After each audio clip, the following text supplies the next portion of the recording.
Everyone, Satya here. I'm one of the co-founders of AMMA, and I am so excited today to have Brooke, everyday expert, who's an incredible human being, and she's going to share with us so many good, amazing things. So get really excited. I know I am.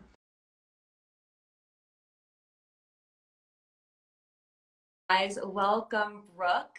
And she's at Everyday Expert on Instagram, and the Heal Hive, the Hive Heal The Hive, Heal Hive, yeah. the Heal Hive, which is Or heal. incredible.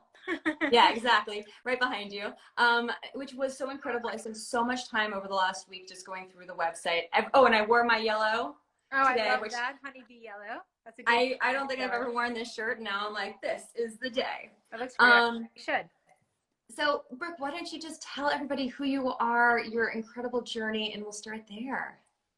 So, my journey began. I lived in New York City, and I basically spent my summers in Shelter Island, which most people don't realize. They think Lyme, Connecticut is the epicenter of Lyme, but actually, Lyme bacteria is called, just to get a little bit scientific nerdy with you all, just from the beginning, just prepare yourselves. It's Okay. actually called Borrelia burgdorferi. And it's called burgdorferi because Dr. Burgdorferi, the scientist, discovered Lyme bacteria on Shelter Island, Wow. not in Lyme, Connecticut. That's where people started getting sick. But Shelter Island is in the Hamptons. It's like this little island, really bucolic, amazing, full of deer, full Yeah. of ticks. I had no idea. And I got bit by a tick. I called the doctor. They said, don't worry about it. The tick hasn't been in for over 24 hours. If you don't have any issues, you'll be fine. I said, And what okay. year? What year was this? That was probably around like 2012. Okay. And I didn't think much of it. And within about 3 months, I started having night sweats and I started getting ovarian cysts.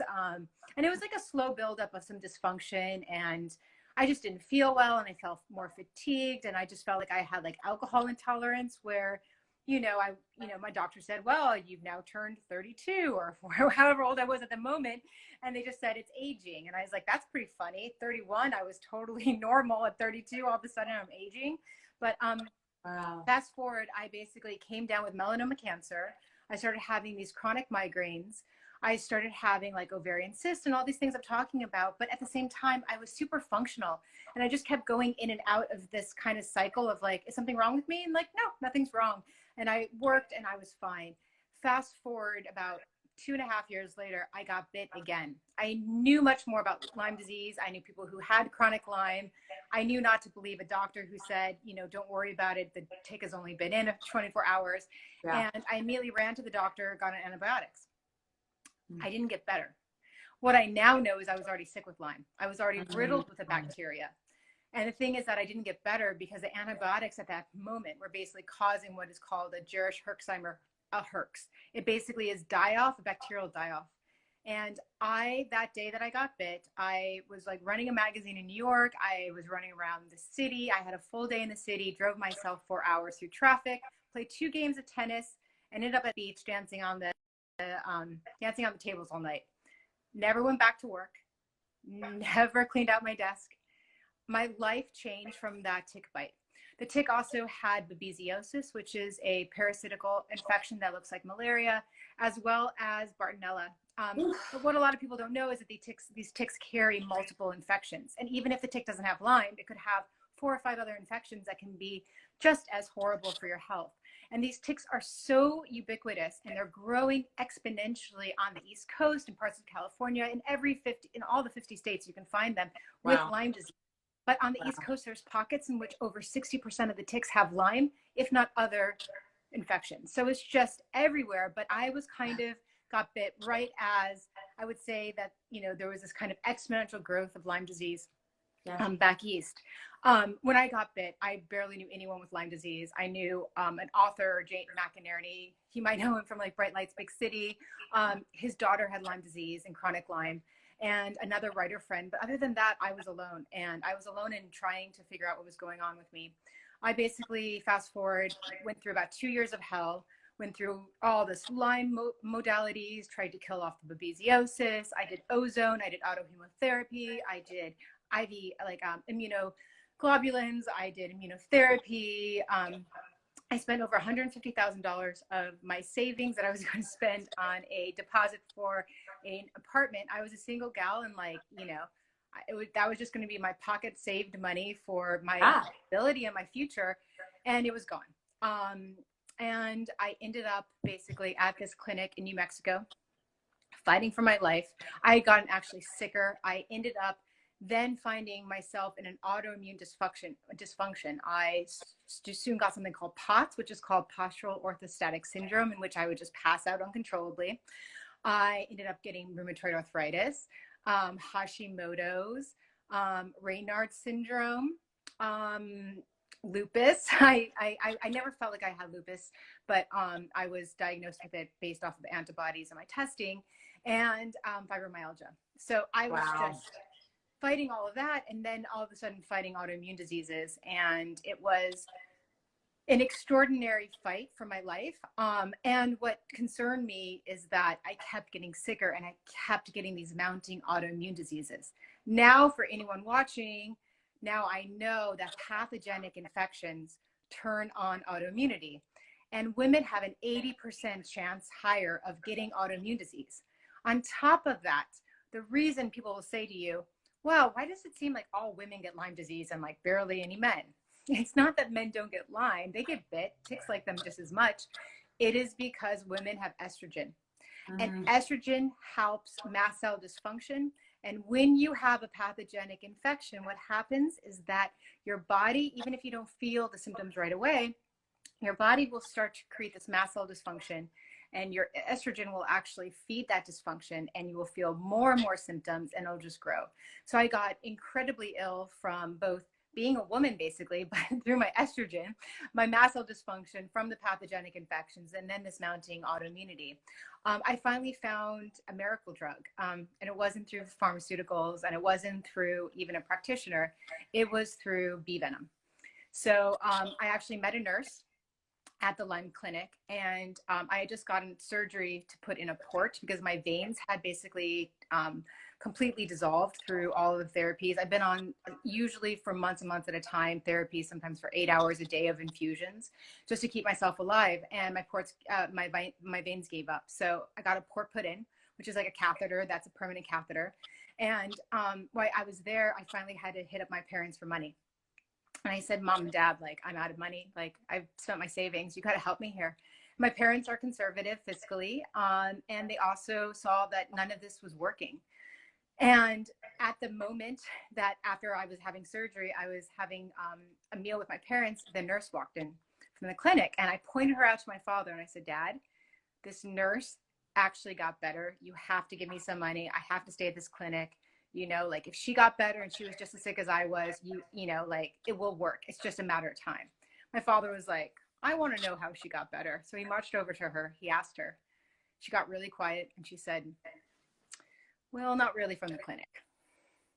My father pressed her, and she admitted that she started stinging herself with live bees, and that it was a powerful, proven powerful through research, antibacterial, antiviral. It had antiparasitical aspects. It also had anti-inflammatory aspects and chemotherapeutic, which has been studied for all of these things. And she said that she basically stung herself for about 1.5 to 2 years, and she saved her life, and she, you know, didn't have any of the symptoms. My father said, well, why don't you do this to my daughter? And she said, well, it's not pretty much part of the clinic, and I'm a single mom, and I don't want to lose my health insurance, and I don't think the clinic would appreciate this much. Realize this clinic is still in practice. It knew and watched me completely reverse my Lyme disease and my Bartonella and my babesiosis and many of my autoimmune diseases through bee venom. But they still charge most people $5,000 to $10,000 a month to give them IVs that are completely unproven.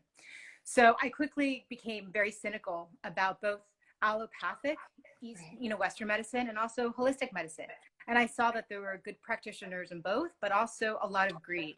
And, you know, I realized that I was a byproduct of a broken medical system, while also allowing myself to succumb to this broken medical system by not empowering myself and not actually putting a cynical hat on when I was being sold and marketed things and asking why.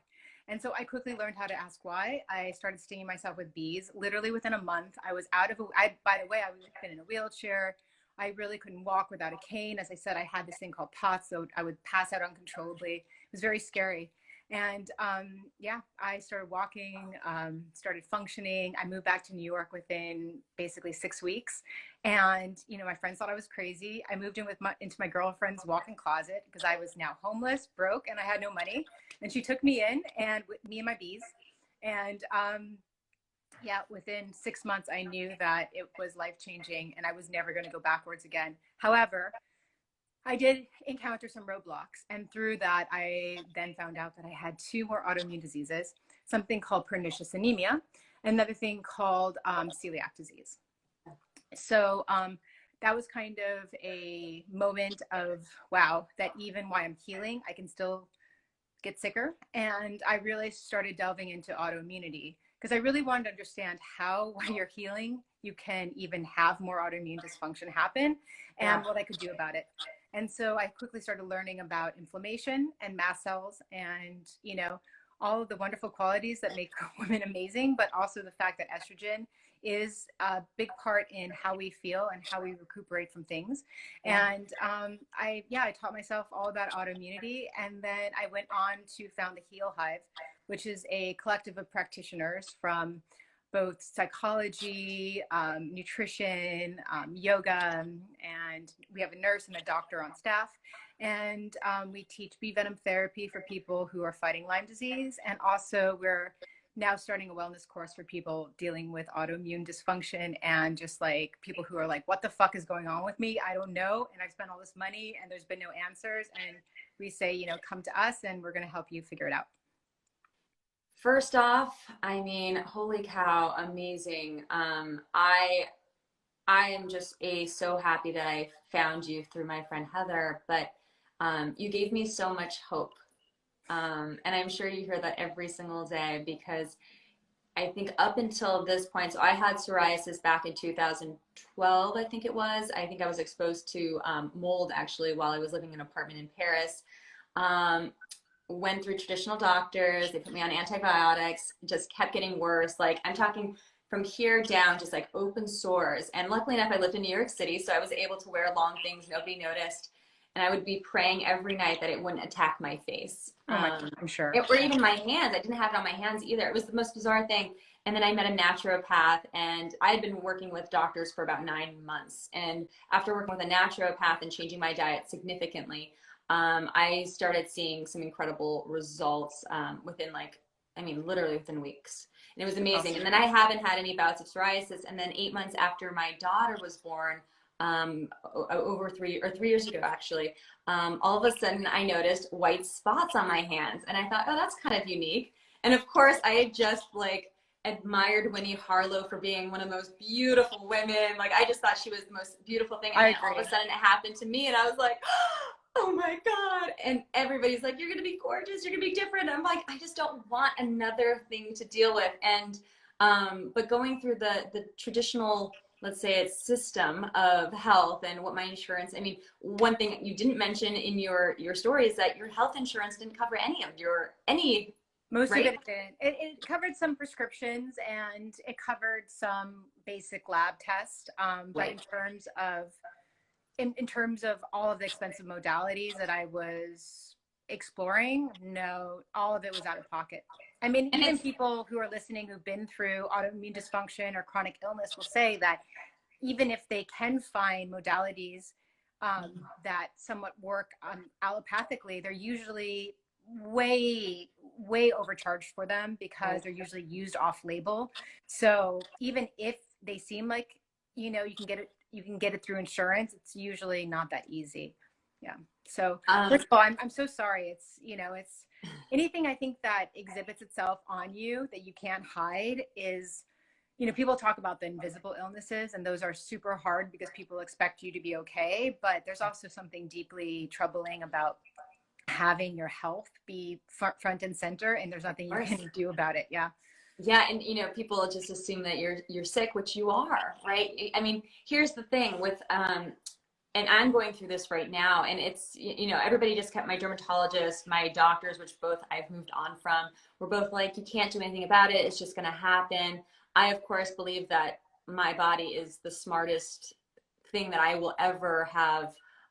It's not even control over, because I don't have control over it, but get to be a part of. And so I'm on this journey, and was so grateful to find you, because I felt like there was hope. And in watching a lot of the things that you're doing, and my husband as well, what he's doing, which we won't even get into, but he was like, we take what our doctors say and we listen, and we have to be our own investigators. Mm-hmm. And one of the things that I really love that you say is test, not guess, or don't guess. What do you say? Test, not guess. It is my mantra. Test, not guess. It's amazing, because up until a couple weeks ago, I've been working with the same new doctor who is incredible, and I'm realizing I haven't gotten all the tests to understand what's going on with my system. And after going through your website this week, I'm just like, wow, there are so many different things that you guys require before getting to be Venom Therapy.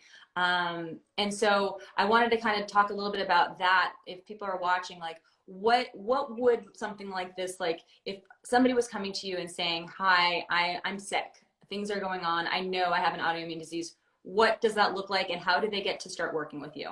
Well, first of all, we never presume that they have anything. So many times people are their own worst armchair diagnosticians. Of course. On top of that, doctors guess a lot too.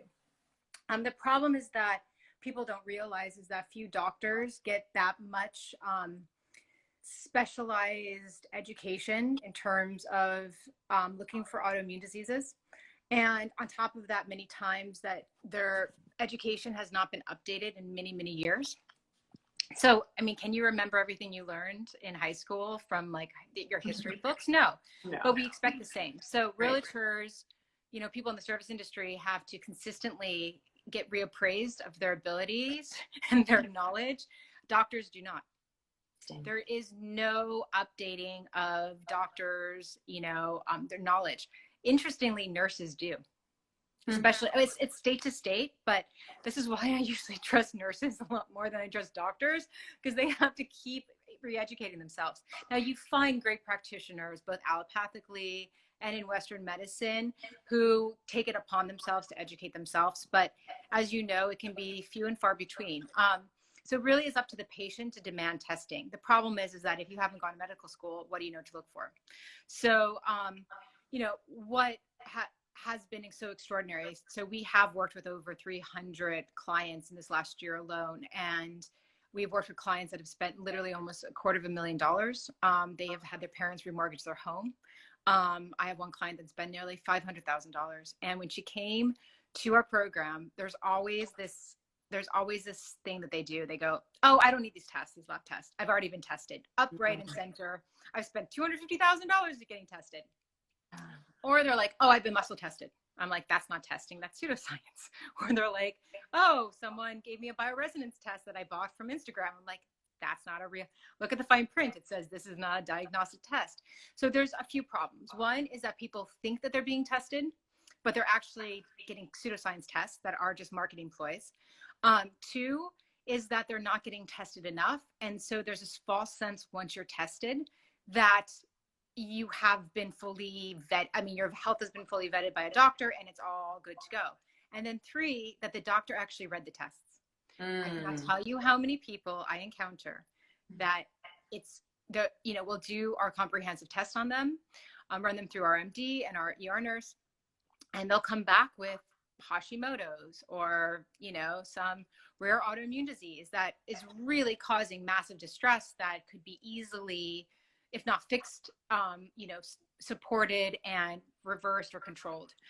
And they say to us, oh my God, I can't believe no one's caught this. And I cannot tell you, it's like I can count on my hands like 3 different times over how many times we've actually seen the test be positive in tests before. The doctor just didn't bother to look through the laboratory work. They sometimes have 5 minutes to look through your lab work if they do, so they miss it. So this is what's really important. It's ensuring that you get a correct test. Yeah. And really correct tests are LabCorp and Quest. everything that we test through the Heal Hive, besides mold testing, is all testing that is FDA approved. And why? It is because these labs require such, like, medical laboratory calibration is really, really fine science. And it costs, like LabCorp and Quest, millions upon millions of dollars a year to ensure that their laboratory testing is actually calibrated correctly and you're getting the right data back. The government uses LabCorp and Quest to ensure that as much as they can. We know that they failed a little bit lately, but that, you know, the populace is healthy. They don't rely on muscle testing. They do not rely on bioresonance because those are just not real tests. And, you know, a lot of these doctors, people don't realize, get kickbacks. That, you know, Great Plains Organic Acids test, a lot of these boutique labs that are not covered by insurance, the doctor's going to encourage them, but you don't realize the doctor's getting kickbacks. And yeah, you might be like, well, it's only $100, it's only $200. Right. Well, you start adding up the hundreds of patients they have, and they're paying their kids' college education off of the kickbacks. And these tests do not have the same efficacy. And so patients are not even necessarily, even when they're getting tests back, getting tests that are absolutely diagnostically sure. So there's a lot of problems. So first, we only use LabCorp and Quest, and you can find a lot of information with those. We really believe in blood tests over urine tests. Urine tests can be incredibly, you know, they're looking at it like a data point. What you urinate out of you is probably what you got in for the day, not necessarily what's in your blood and causing a lot of problems. So I always recommend I always say to people, blood doesn't lie. Yeah. It doesn't lie. Urine sometimes lies. Blood doesn't lie. So blood tests through LabCorp and Quest, usually your insurance pays for them, which is a double bonus. It's not like anything outside of your purview of your insurance company. And then we make sure we go through those labs with a fine-tooth comb. I go through them. I've become a de facto lab reader, but we also have our nurse. And if people are choosing to work with our MD, who's a Harvard-trained MD, he's looking through them too. So there's like 3 eyeballs on this. On top of that, we teach everyone how to read their own labs. We teach that why each lab is important. And we're looking for a lot more than most doctors look for. We're looking for inflammation markers for mold. We're looking for your hormone levels. I can't tell you how many chronically ill women have been tested for years and no one's ever tested their fertility levels. And it is so heartbreaking how many conversations I have to have a week with someone who's been chronically ill and they're 28, they're 32. And I have to say, you have diminished ovarian reserve. And it's time you go see a reproductive endocrinologist now, because we have to protect your fertility now. This is not a situation that we can just, like, you know, forget for a while, even though you're sick. And it's just shocking to me that there's just, you know, there's such a lack of really being, you know, specific and also being individualized in terms of testing and making sure that, you know, you factor in everything from the age of the people you test to what they want out of life to, you know, what they might have been exposed to, whether that's mold, whether they're, you know, even if they're 24, they might want a big family very soon, and you have to factor all these in. So we try and look at the individual, and we try and see them as not, you know, another lab result, but as a person that is in pain and that wants a big, beautiful, healthy life ahead of them. And we do our best to serve them and to empower them to actually read their own labs eventually, even though it's a little hard at first. You know, our classes are like boot camps. We get a lot of complaints of like, this feels like I'm back in college. And we're like, yeah, you know, we're going to teach you to be your own doctor. I think that's really important. So I'm actually now with Parsley Health, and they take my blood I think it's like every 12 weeks or 9 weeks. And it's really actually really wonderful for me to look at everything, how things have changed. Yeah. And it has felt very empowering to take back that control and say, what's going on now with me? I know I wasn't feeling well. What's happening? I was actually really sick in February with parvovirus. And I kept telling people, and everybody was like, you're fine, you just have a cold. I was like, guys, I'm not fine. I feel like I'm fighting for my life. And right now with everything going on with Corona, and you guys should read everything that Brooke is posting on her stories because it's really interesting stuff. But when I hear people who aren't afraid of getting a virus, I'm like, you're crazy. Because when I look at all of the things that I've been exposed to, and I see that EBV has links to, you know, other types of autoimmune diseases, like, I am not going to say that they're not causative or correlative. Like, I'm just saying it's kind of curious that a lot of people have very similar situations. And so people out Viruses cause damage. Yeah. Bacterial infections cause damage. And one of the things that they can damage the most is your immune system, to the point that, especially one of the things that we should talk about, like let's take COVID, for example, is when they say you have antibodies, right? Mm. That means your body is aware of that you've been exposed to disease. And it's okay if the virus is not in you anymore and you've succeeded in getting rid of it. It's a fact that women are 80% more likely to have an autoimmune disease. And any type of bacterial or viral infection can turn on autoimmunity, and it does not have to be a long-term infection. So for all the women out there that are like, oh, I can handle a virus, we want to try our best to avoid viruses and bacterial infections as much as possible, because they can turn on autoimmunity.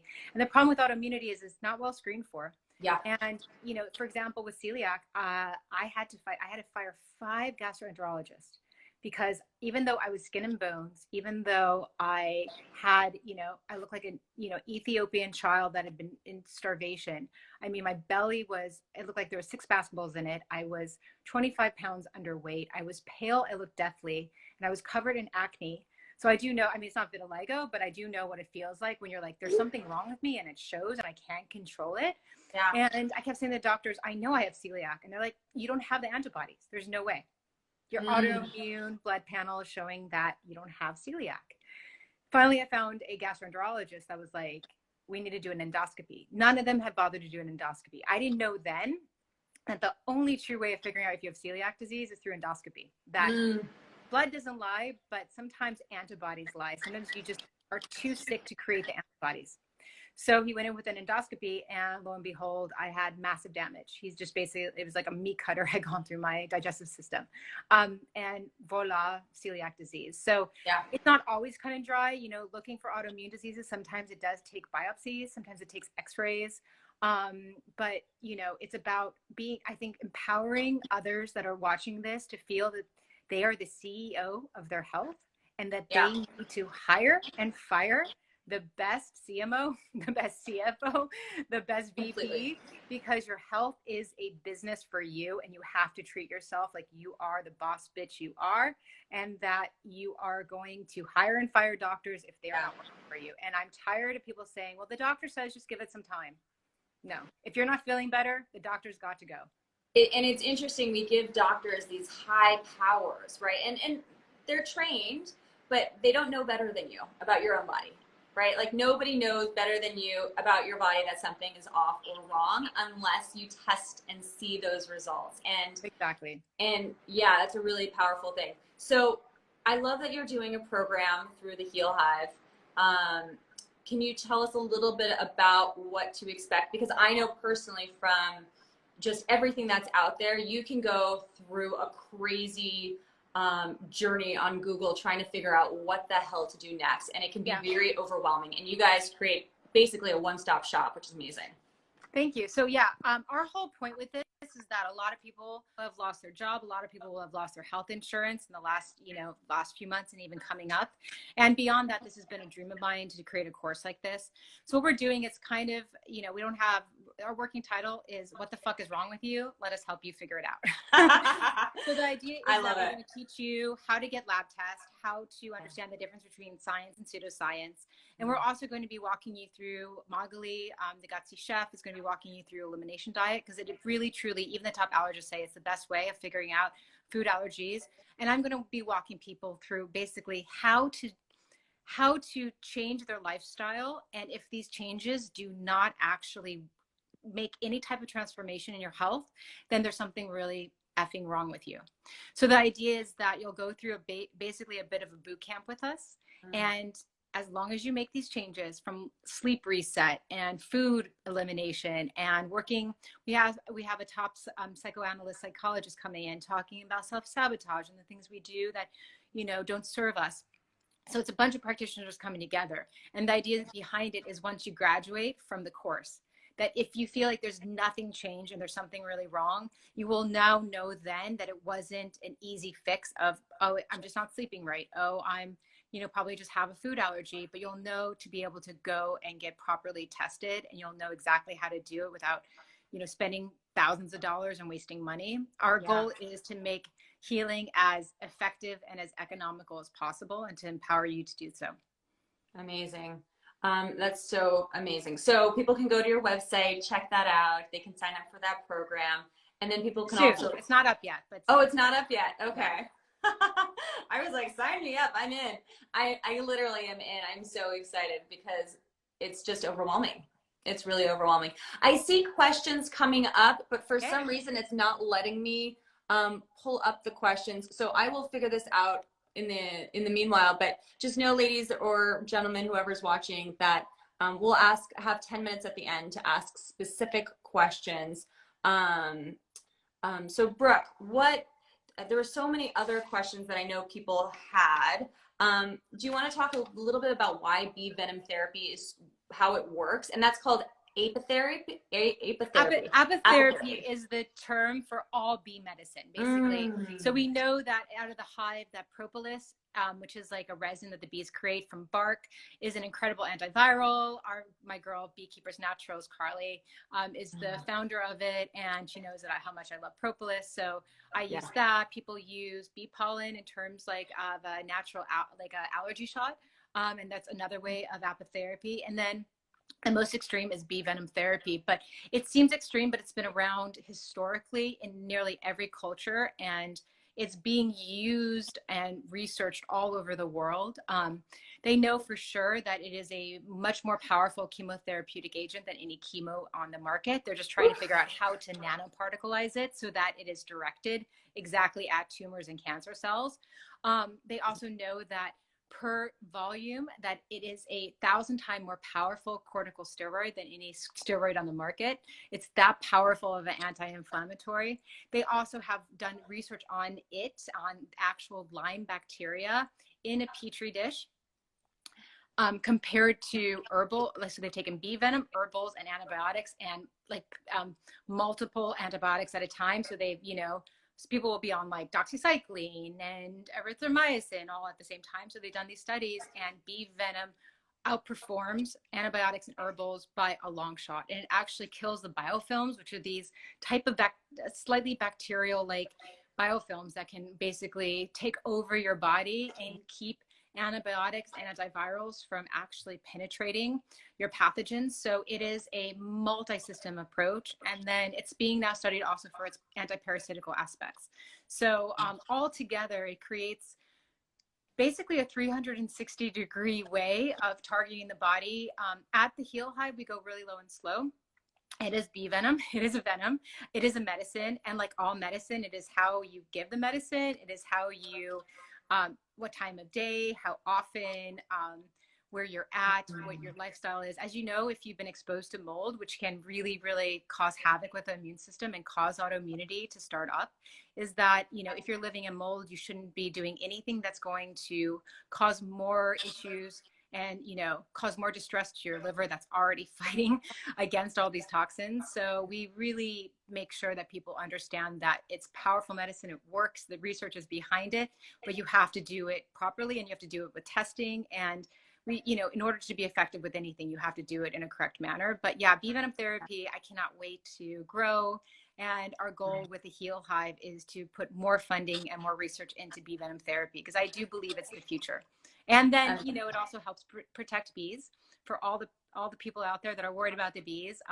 And a beehive every summer day loses about 1,000 bees a day. And the queen knows how many bees have been lost to like natural wind and spider traps and, things like that. And she makes the exact number of bees that day to replace the bees lost. So, it actually helps people become obsessed with bees and become their own beekeepers. So I find it to be the most sustainable modality out there. And, it's an incredible way to heal by using nature.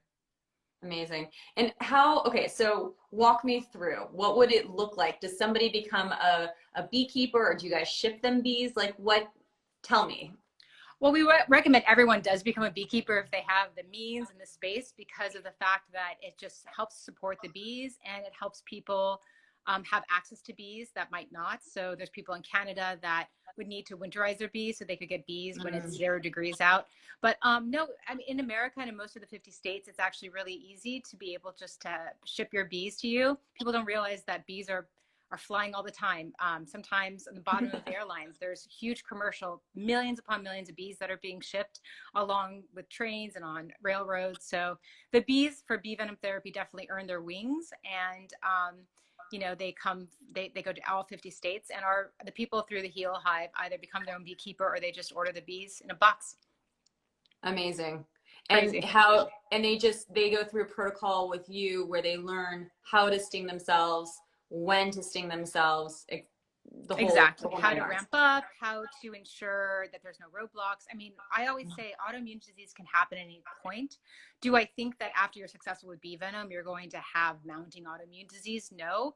But the systemic inflammation that creates autoimmunity can happen at any time, and it also can happen in a domino effect. So even if you are in the midst of healing a year in, it doesn't mean that the damage wasn't already kind of started a few years before, and it's just kind of catching up to you, or you're just finally figuring out. Many times people just have, as you know, if you've gone through mold poisoning and gone through eczema, is that you have these like moments of peeling back the onion layers, and you don't really know what's below kind of sitting there as a root until you actually peel back the layers. So sometimes people have a hard time until they're deep in really understanding which symptoms are linked to what aspect, and then really figuring out what's going on.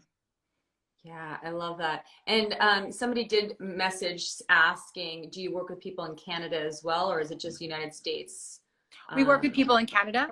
We have lots of Canadian members. The only issue with Canada is that they don't have all the testing we do have in America. So if you work with me or you work with the Heal Hive, it does require a trip to America to get some tests done.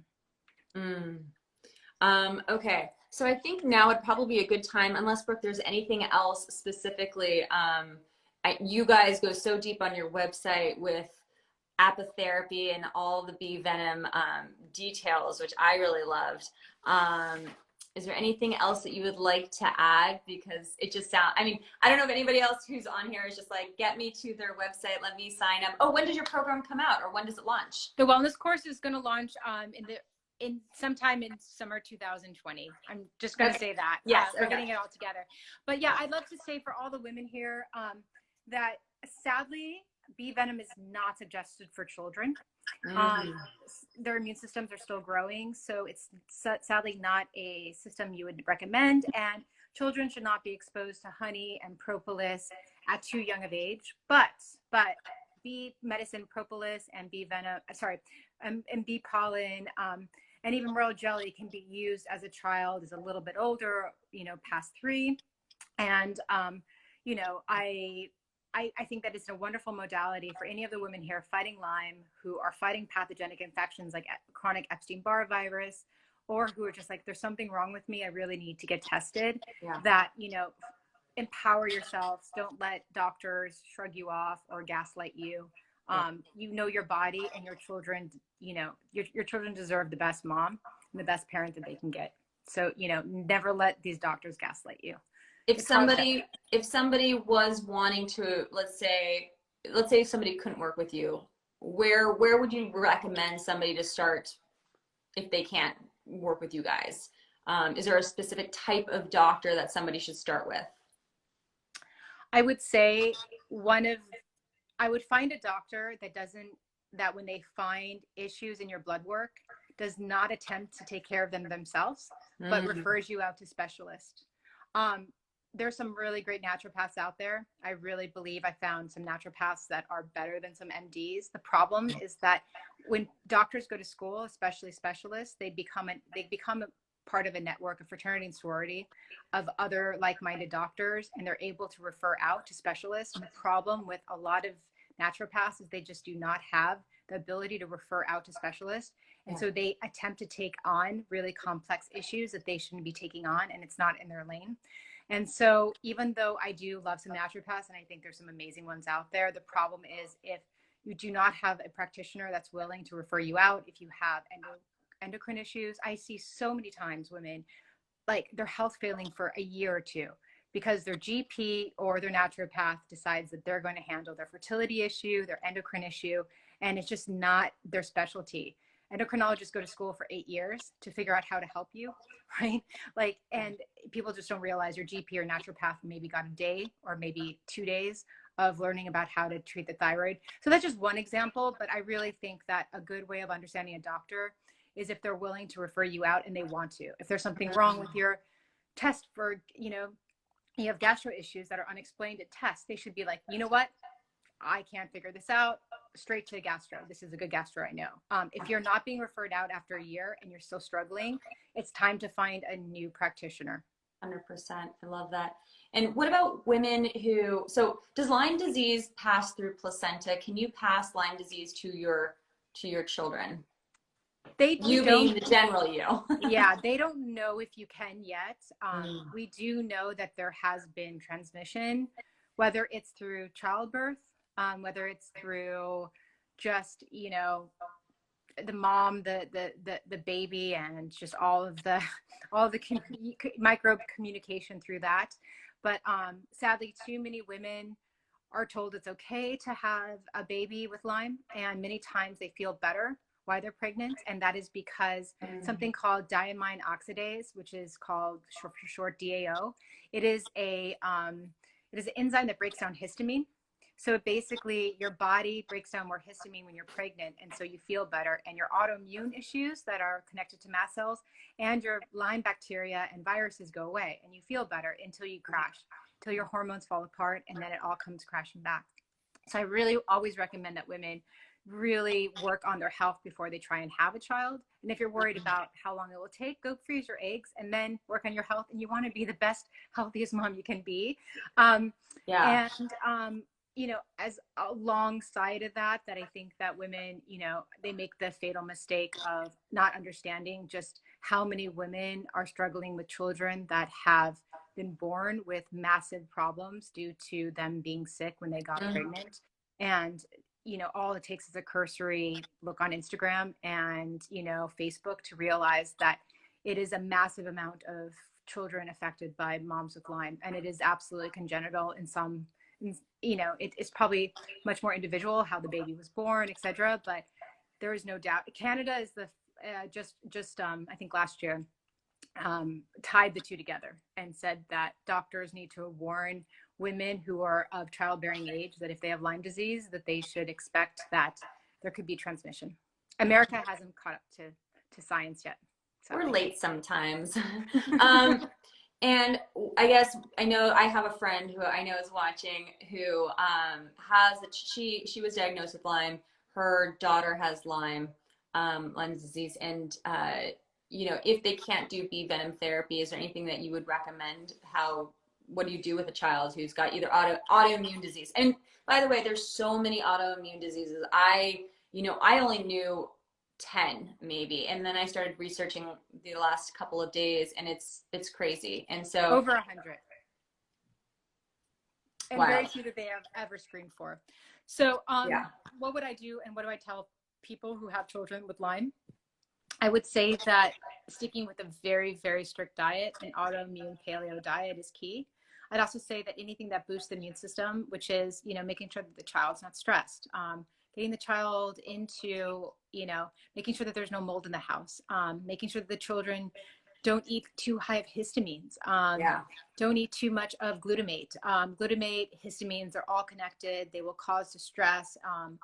Children are even if children do not have estrogen, they still have sensitivities to histamine and mast cells. So you can really, I believe many children can fight these pathogenic infections if given the right tools of detox support, immune support, getting out in nature.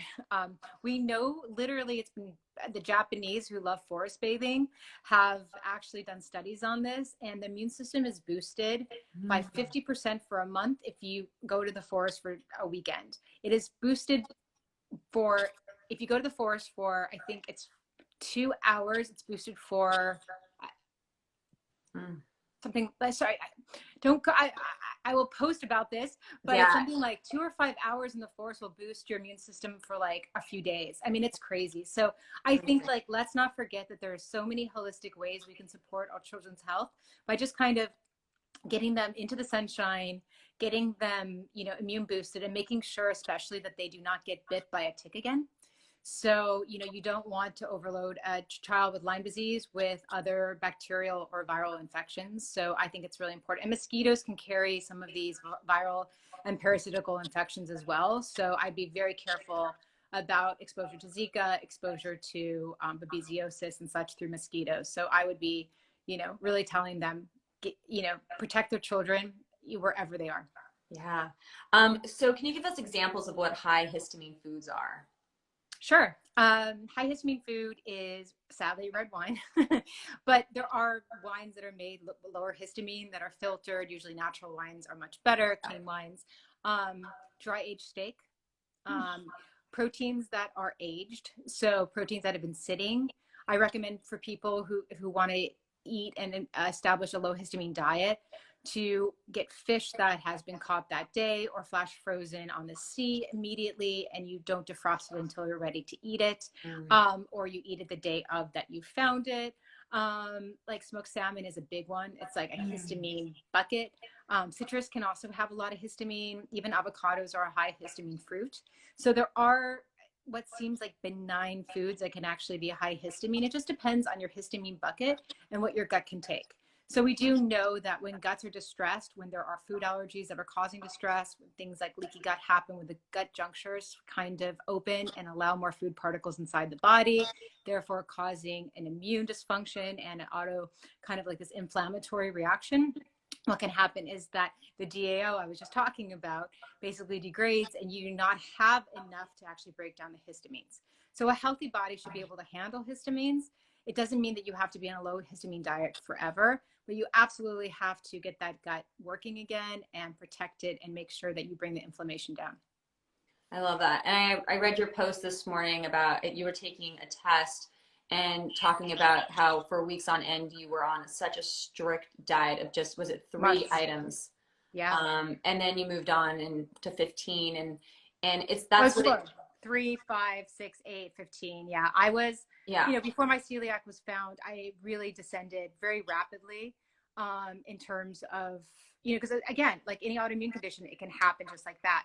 Yeah. So I was able to handle small amounts of wheat and small amounts of cross-contamination when I was sick with Lyme, but I was mostly, I considered myself gluten-free. I had no idea how much gluten was in so much food, and even sea salt, you know, as a caking agent. So, you know, I had to really educate myself when I got diagnosed, but I fell apart really rapidly and I became allergic to most foods. And it was a very, very hard battle. I became very suicidal about it because of the fact I could not eat out. I couldn't eat food. I mean, I just felt everything has been taken away from me. I can't drink. I can't drink. I can't go out and party. I can't have fun. Like, I can't do any of the things that make people feel human. I don't even have the energy to socialize with my friends. And the one thing I had was at least like being able to enjoy, you know, a bite of something. And now that's been taken away because I'm allergic to everything. But I proved that you can come back from that. I eat everything to this day, as people who follow me can see, besides gluten. It's still my enemy. But I have no intolerances. I have no histamine intolerances. And I think that I want people to understand that most of this does not have to be permanent. And even if you get an autoimmune disease, it does not mean you can't control it. It's just about learning how to do it and getting the right testing and, you know, empowering yourself. I love it. All right. So we have about 10 minutes left before Instagram kicks us off. Let's go into some of these questions. What bug spray do you recommend? Is there a bug spray that works against Lyme? There isn't a perfect holistic natural bug spray. I do like the brand Nantucket Spiders. They use a lot of geranium, and geranium has been seen to really repel ticks.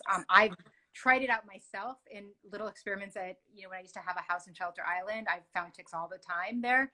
And I would put a line of geranium oil on a plate, and they wouldn't cross that, but they'd still cross other holistic, you know, essential oils. So, you know, peppermint is good, tea tree oil. Nantucket so I created my own formula for tick repellents that I would put on my body. And the closest formula to that is Nantucket spiders, is that they have this like tick repelling spray, and it's wonderful, and it's only essential oils. But I tell everyone that if you are in tick country, if you're in the woods, you've got to embrace toxic DEET. You don't have to spray it on your face. You don't have to inhale it, but spray the outside of your socks, spray your shoes, spray everything, and wear white. We all think like, oh, we have black yoga pants, great to hike in those. You know, you can't spot ticks at all. So wear as much white as you can, and spray DEET. I love but that. Not on your body. Use Nantucket spiders on your body, but DEET on like your hiking boots and such. Amazing. Somebody asked about the autoimmune, what was it? What is your opinion on the autoimmune paleo diet? I live, breathe it all the time. I have now graduated and I have no problem with most grains. But I think especially when you're healing the gut, there's so many grains that have a cross reaction to gluten. People don't understand this. Like I see all these people that are like, I have all these gut issues and food allergies, but you know, I still eat oats. And I'm like, no, like that is a cross reactive, babe. So, you know, just understand that autoimmune paleo is really this idea of getting to whole natural foods that are not processed, and all grains are processed. And many grains can have not only cross reactions in your body, that basically your body perceives the grain, even if it has no gluten, to have gluten or dairy. There's just like a molecular mimicry in your body in terms of how it understands and processes what and identifies what food is what food. So by going autoimmune paleo, you take out any type of cross reaction. And on top of that, most grains have they're just contaminated the way that they're stored in America. So, you know, always check your spices, check your toothpaste. If it doesn't say certified gluten-free, even if it says gluten-free, it probably has gluten. Amazing. That's such great advice. I don't know if you can see the question on the bottom. I can see that from Worcester. Okay. Yep. So 60-year-old female, history EBV, CFS. Where would you begin as far as testing? Instagram does this weird thing where you can't see the rest of the question. I can kind of guess. Cool. I would say to immediately go find a doctor who can do comprehensive tests. And what I would do is not stop there. I would ensure that you go see a gastroenterologist that is curious and wants to get to the bottom of it. And absolutely, if your endoscopy and colonoscopy is shown to be, you know, to come up with negative, know that over 3 million people have celiac disease in America. 18 million people have non-celiac gluten sensitivity. And there's just as much systemic inflammation and problems like IBD associated with NCGS, which is non-celiac gluten sensitivity, than celiac. And doctors consider it just as dangerous as celiac. And there are 18 million people in America that are walking around with it. So do not let people gaslight you and say, oh, this gluten thing is a trend, it's like overblown.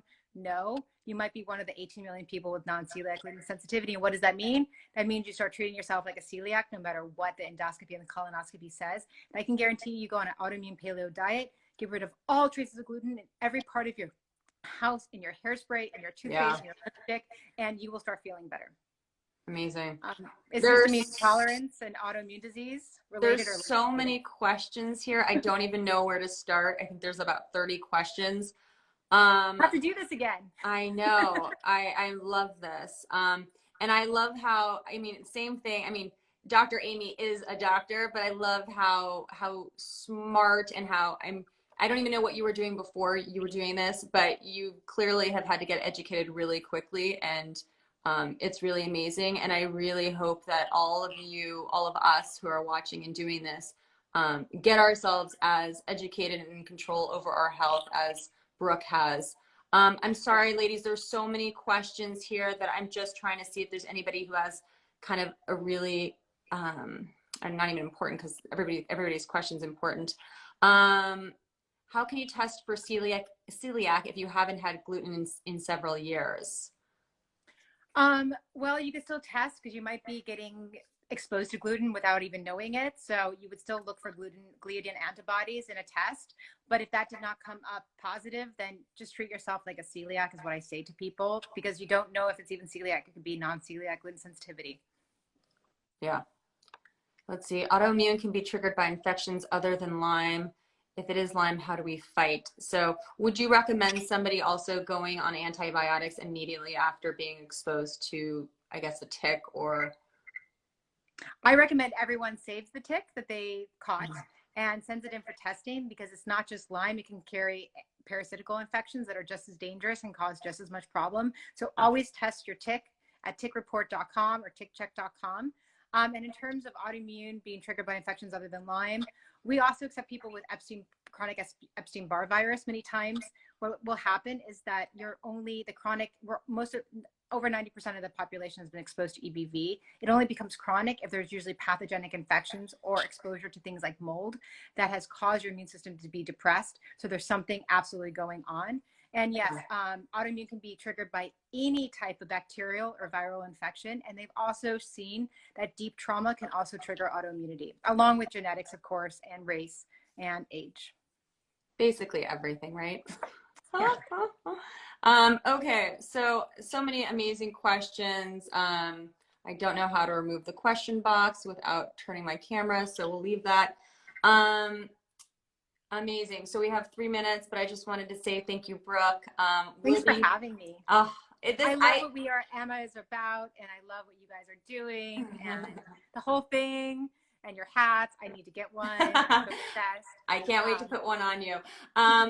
So we will be posting this video onto our website. We send an email with all of the details. And Brooke, if there's any resources that you would like to include, we will send our email out on Sunday with a recap of highlights, actionable things that anybody who's watching or our mamas can look into. And if any of you guys had any aha moments, or I always call it a upride for Mama Gina, which is if you think that Brooke said anything that was life-changing, mind-altering, and you want to just give her a little upride, please post it in your stories and tag Everyday Expert, tag us, We Are AMMA, tag the Heal Hive.